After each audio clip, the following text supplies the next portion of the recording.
جب تک بھرے جہاں میں میری زندگی رہی. بیٹے کے کردار سے مجھے پتا چلا.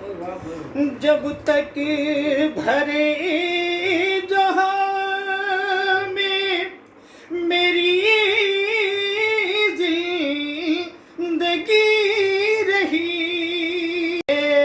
حسین تھے وابستگی رہی. بیٹا یہ رو کے کہتا ہے اوروں سے بار بار. میرے بھی والد کا انتقال کربلا میں ہوا. باپ کے چھوٹنے کا جو صدمہ ہوتا ہے وہ میرے دل پہ ہے. ابھی ہمارے ظاہر بھائی کا انتقال ہوا, ایک بھائی کا صدمہ ہے. اب سنیے شعر. بیٹا یہ رو کے کہتا ہے اپنوں سے بار بار, والد جہاں سے اٹھ گئے اور بے کلی رہی. تمہید اور تعزیت. اب حضرات شعر سنیے. ارے صادق حسین ملی گئے کافور اور کفن.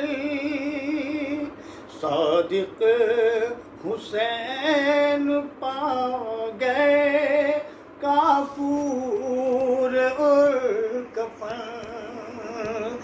صادق حسین پا گئے کافور اور کفن. عاشور کو حسین کی میت پڑی رہی. اور تاریخ کہتی ہے کہ جناب سکینہ کا, معصومہ کا گلا بندھا تھا تو مولا عباس کی ایک آنکھ میں تیر لگا تھا, دوسری آنکھ تھی نیزے پہ وہ بھی بند تھی. بند جو تھی اس کی وجہ یہ بھی ہو سکتی ہے شاید مولا عباس نے اس لیے آنکھ بند کر دی تھی کہ غازی کے سر نے آنکھ جو کھولی نہ شام تک. ارے غازی کے سر نے آنکھ جو کھولی نہ شام تک. ہائے سکینہ اونٹ پہ تنہا بندھی رہی. ہائے سکینہ اونٹ پہ تنہا بندھی رہی. غازی کے سر نے آنکھ جو کھولی نہ شام تک. ہائے سکینہ اونٹ پہ تنہا بندھی رہی. اب عزادارو, جناب زینب 2 سال مصیبت اٹھا کے اپنے وطن پہنچی ہے, لیکن تاریخ کہتی ہے کہ بابو سعد اس جگہ کا نام ہے جہاں سے زینب کو 4 مرتبہ لایا گیا, ہر موڑ سے لایا گیا اور 16 آذان یعنی 24 پہر گزر گئے. علی کی لاڈلی بیٹی زینب ایک مقام پہ کھڑی تھی اور کھڑے ہونے پہ وہ مصیبت شہزادی پہ آئی کہ دونوں پنجوں پہ ورم آ گئے. اور وہ ورم وہاں تک تھے جب علی کی بیٹی اپنی ماں کی قبر پہ پہنچی ہے. 8 ربیع الاول کو یہ قافلہ جب پہنچتا ہے, اپنی اماں کی لہر پہ جب پہنچتی ہے تو بیٹی ایک بیان کرتی ہے. کیا کہتی ہے؟ دل پہ ہاتھ رکھو اور سنو. اماں اٹھو مزار سے زینب کو دیکھ لو, 2 سال زندگی بھی میری موت ہی رہی. ارے جائے تو کیسے جائے میری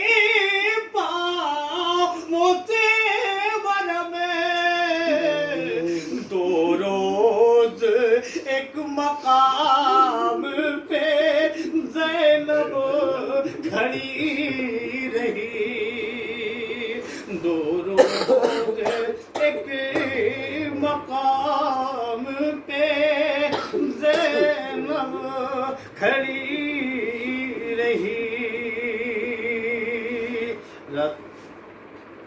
صرف 2 شعر جناب سکینہ کے پڑھ لیں. مولا عباس کی ولادت کا دن ہے. آج غازی جو دعا دے دے گا، میں جانتا ہوں میں ہر کام مذہب سے شروع کرتا ہوں، کبھی فضائل میں کوشش نہیں کرتا. مولا رکھواتے تو ہوتا ہے. 2 شعر سنیے جناب سکینہ پہ. 4 برس کی بچی پہ کوفے میں کون سا ظلم ہوا ہے جسے جگر پھٹ جاتا ہے. اختر بھائی سنیے، میں بیان کرتا ہوں، میں نے تاریخ میں پڑھا.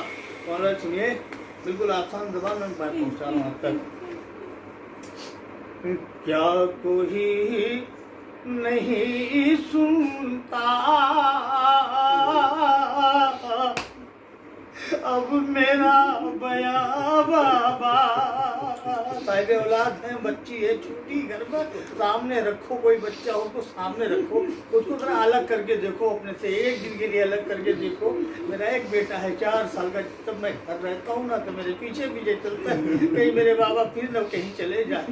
اب جناب سکینہ کو زندان شام میں کہاں رکھا گیا؟ ایسی جگہ رکھا گیا تھا، جس جگہ رکھا گیا تھا جہاں بہت بڑے ظالم رکھے جاتے تھے، جو بہت بڑا ظلم کر کے آتا تھا، بہت بڑا قتل ہوا کرتا تھا. اس زمانے میں 7ویں زندان میں سکینہ کو قید کیا جاتا تھا، جہاں بالکل اندھیرا تھا. اب عمر میں سنے بالکل دل کا ہاتھ رکھے. کیا کوئی نہیں سنتا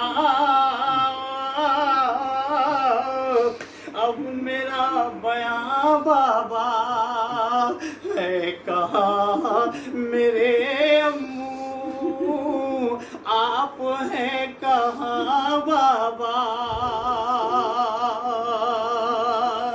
ارے آپ نے تو اصغری کو اپنے پاس رکھا ہے. کیوں ہے میری قسمت میں اتنی دوریاں بابا. ارے ہم جہاں مقید ہیں، ارے اس پہ چھت نہیں بابا. یہ شہزادی ہے مدینے کی ازاداروں. مولا عباس کبھی سکینہ کو زمین پہ چلنے نہیں دیتے تھے. ارے ہم جہاں مقید ہیں اس پہ چھت نہیں بابا. آ کے دیکھ لو کیسا ہے میرا مکان بابا. اب جس کے لیے میں نے یہ کلام سنایا، شعر سنیے کہ جب کوفے کی گلیوں سے یہ قافلہ اہل حرم میں لٹا ہوا گزر رہا تھا تو کوفے کی عورتیں چھتوں سے صدقے کی کھجوریں پھینک رہی تھیں. اہل حرم کے سامنے کوئی کھجور پھینک رہا تھا، کوئی پتھر برسا رہا تھا. جس کے پاس کچھ نہیں ہوتا تھا وہ اپنے گھر میں پانی کھولاتا تھا. اور پانی کھولتے ہوئے پانی کی کیفیت ہوتی ہے زاداروں. ایک پانی اتنا گرم ہوتا ہے جو پڑنے پہ صرف چھالے پڑتے ہیں، لیکن ایک پانی اتنا گرم ہوتا ہے کہ جب پڑتا ہے نا تو گوشت گل جاتا ہے، مطلب سے الگ ہو جایا کرتا ہے. ازاداروں زندان شام میں جب جناب سکینہ کی شہادت ہو گئی تو غسالہ غسل دینے کے لیے آئی تو غسالہ سمجھ غسالہ کہتی ہے، غسالہ تختے پہ میت ہے. غسالہ سوچتی کرتے کو جدا کروں، کرتا جدا نہیں ہوتا، میت کھینچ کی ساری بات آپ جانتے ہیں. لیکن غسالہ کہتی ہے کہ شہزادی زینب مجھے سمجھ میں آ رہا ہے کہ رخسار نیلے ہیں، اسے کسی نے بہت تماچے مارے ہیں. شہزادی اس کے بدن پہ جا بجا زخم، اس کا مطلب اس کی پشت پہ گوڑے برسائے گئے ہیں. شہزادی اس کا کرتا جلا ہوا ہے، اس کا مطلب کسی نے اس کے کرتے میں اس کے کرتا جل رہا تھا. شہزادی مجھے یہ بھی سمجھ میں آ رہا ہے کہ اس سے کانوں کی جو لویں پھٹی ہیں کسی نے اس کے بندے چھین لیے، مگر یہ نہیں سمجھ میں آ رہا یہ جا بجا بچی کے بدن سے گوشت کیوں اڑے ہوئے ہیں. زینب کہتی ہے غسالہ تیری سمجھ میں یہ ظلم نہیں آئے گا. جب کوفے کی گلیوں سے قافلہ گزر رہا تھا نا تو کچھ عورتیں ایسی تھی جو پتھر مار رہی تھی، کچھ عورتیں ایسی تھی جو چھتوں سے کھولتا ہوا پانی ڈال رہی تھی. ایک ظالم عورت آگے بڑھی اور وہ میری بچی پہ کھولتا ہوا پانی مکمل جب ڈالا تو میری بچی ایسے تڑپ رہی تھی زمین پہ جیسے پانی سے نکل کے مچھلی